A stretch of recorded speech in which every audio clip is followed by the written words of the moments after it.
কোরবানির পশু জবাই করার সঠিক নিয়ম কি? কিভাবে একজন মানুষ নিজের কোরবানি নিজের পশুটি জবাই করতে পারবেন? কোরবানির পশু জবাই করাটা জটিল কোনো বিষয় না। আমাদের সাধারণ মানুষের মধ্যে এক ধরনের ভীতি কাজ করে, ভয় কাজ করে। আমরা মনে করি যে কোরবানির পশু জবের অনেক নিয়ম কানুন আছে, যেটা একটু এদিক সেদিক হয়ে গেলে আর কোরবানি হবে না। এটা আমাদের অনেকেরই অহেতুক ভীতি বলতে পারি। খুবই সিম্পল এবং খুবই সহজ একটি বিষয়। আপনি মোরগ যেভাবে জবাই করবেন, হাঁস যেভাবে জবাই করবেন, ঠিক একই পদ্ধতিতে গরু ছাগল জবাই করবেন। এক্ষেত্রে আপনার দেখার বিষয় হলো বিসমিল্লাহ বলে জবাই করছেন কিনা। এটা প্রথমত বিসমিল্লাহ বলছেন কিনা। বিসমিল্লাহ আল্লাহু আকবার বললেন জবাই শুরুতে, এটা প্রথম আপনার হালাল হওয়ার জন্য শর্ত।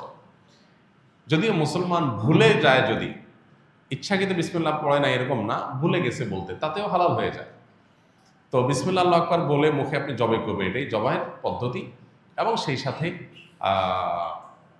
ভালো করে শুইয়ে পশুকে যাতে কষ্ট কম দিয়ে জবাই করা যায় সেজন্য ধারালো ছুরি নিয়ে আপনি পশুর কণ্ঠনালী গলায় আপনি ছুরি চালনা করবেন। এখানে ছুরি চালনা করার পর দেখতে হবে যে বড় যে নালীটা, খাদ্য নালী যেটা দিয়ে খাবার নামে, ওইটা কাটা গেছে কিনা।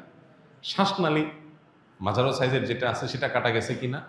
আর তার দুই পাশে দুইটা আপনার ছোট ছোট রগের মতো আছে, সেগুলো কাটা গেছে কিনা। বাস এইটুকু আপনি দেখলেন, ভালো করে পোজ দিলেন যাতে করে এগুলো কেটে যায়, এটা চোখে দেখা যাবে। তাহলে সেক্ষেত্রে আপনার জবে হয়ে গেছে, কোরবানি হয়ে গেছে।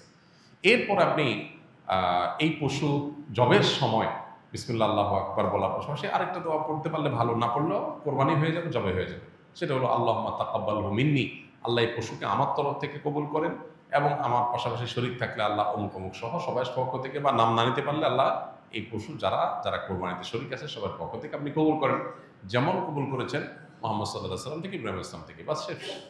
এটা আপনি বললেন, বিসমিল্লাহ আকবার বলে ছুরিচালনা করলেন, রগগুলো কাটা গেল কিনা আপনি দেখলেন, কণ্ঠনালী শ্বাসনালী কাটা গেছে কিনা, দ্যাটস এনাফ, আপনার কোরবানি হয়ে গেছে। তাহলে এটা জটিল কোনো বিষয় না। কোরবানি সবসময় ভাগে না দিয়ে একা দিতে পারলে উত্তম, ভাগে না দিয়ে একাকে দিতে পারলে ভালো।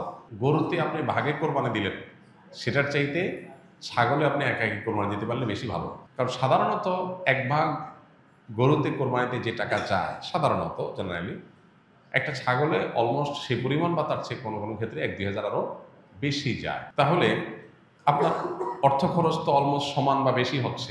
এদিকে একাধিক ব্যক্তি একই পশুতে কোরবানি দিলে সেখানে ঠিকমতো বন্টন হলো কিনা, কারোর মনে কোনো দুঃখ থাকলো কিনা, কোনো কম বেশ হলো কিনা, নানাবিধ বিষয় থাকে। আপনি একাকি কোরবানি দিলে, ভাগে কোরবানি না দিলে এই সমস্ত ঝামেলার ঊর্ধ্বে আপনি উঠে গেলেন। তবে এটা ঠিক যে একাধিক ব্যক্তি যদি একটা পশুতে কোরবানি দেয় এবং কারোর নিয়তের ভিতরে ভেজাল থাকে, এর জন্য সবার নিয়ত নষ্ট হয়ে যাবে, কারোর কোরবানি হবে ব্যাপারটা সেরকম না। কারণ একজনের পাপের বোঝা আরেকজনের উপরে আসবে না। তারপরও সতর্কতামূলক উপায় হলো নিজের হালাল টাকা দিয়ে নিজের মতো করে কোরবানি দিতে পারা। শরীকে কোরবানি দিলে সেটা সম্পূর্ণ জায়েজ। একটা গরু, একটা ওঁট, এই দুই ধরনের পশুতে আপনার সর্বোচ্চ 7টি ভাগ হতে পারে। আর এর বাইরে কোনো ভগ্নাংশ চলবে না, অর্থাৎ এক ভাগ দুজন মিলে নেওয়া চলবে না।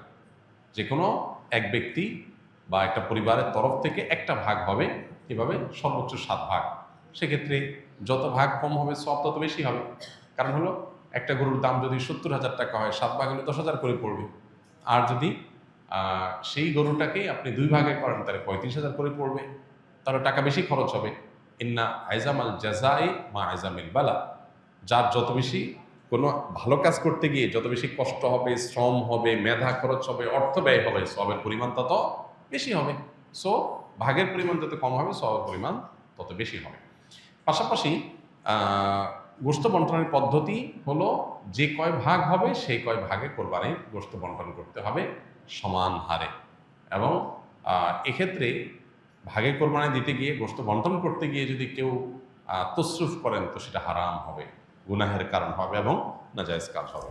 কয়েক ভাগে কোরবানি দেওয়ার পর যদি ওজন না করে অনুমান করে কোরবানির গোশত ভাগ করা হয় তাহলে কোরবানি হালাল হবে কিনা।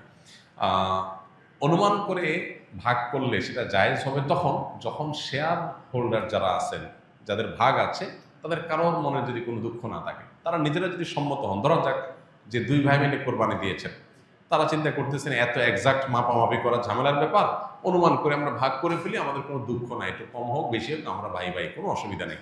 এটা যদি মন থেকে তারা সম্মত হন এবং আন্দাজ করে ভাগ করে নেন তাহলে ঠিক আছে, এটা জায়েজ আছে। কিন্তু একাধিক শেয়ার যখন থাকে তখন আসলে অনেকে হয়তো মুখে বলতে পারে হ্যাঁ অসুবিধা নেই, মনে তার দুঃখ থাকতে পারে।